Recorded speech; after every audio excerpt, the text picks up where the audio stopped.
Welcome everybody today, even the 𝗦𝗧𝗢𝗥𝗬 saying hey. You say mani, I say na mani. Na mani.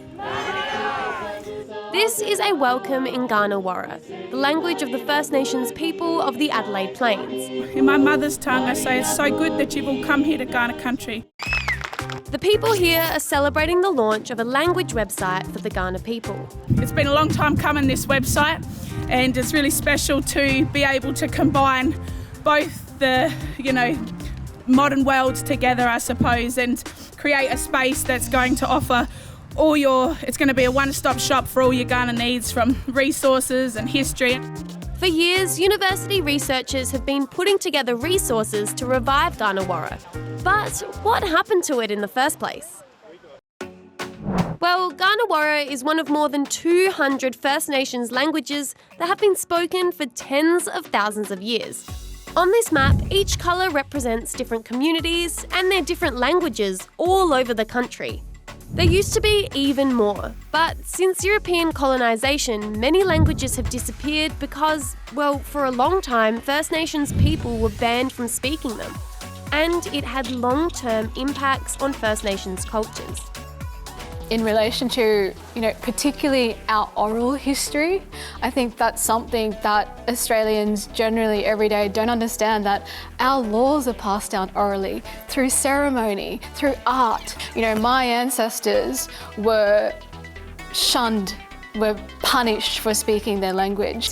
And I think it's so important that we speak it and we live it, and it's so much part of who we are as an identity.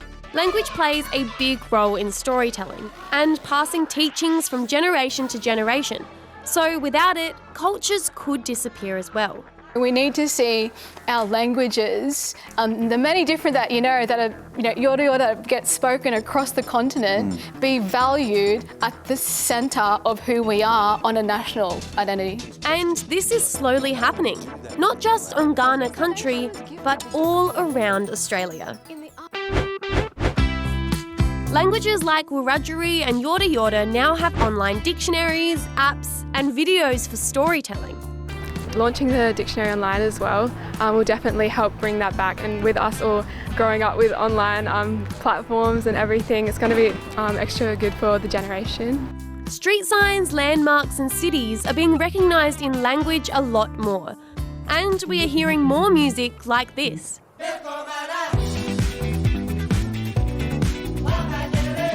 And more schools and universities now offer First Nations language classes. It's so integral to a community, to a culture. Every single community in the world has their own colloquialisms, even if it's not just different languages. And I think it's really a really big identifier, and I think it's really special. And people here are saying these changes are making a difference. It's really empowering, and it makes me feel good. I think it's important to show our language because it's such a beautiful language, and it's a lost language. So we hope to bring it back, and for more people to learn it, and for the kids like us to learn it, and schools or whatever to learn.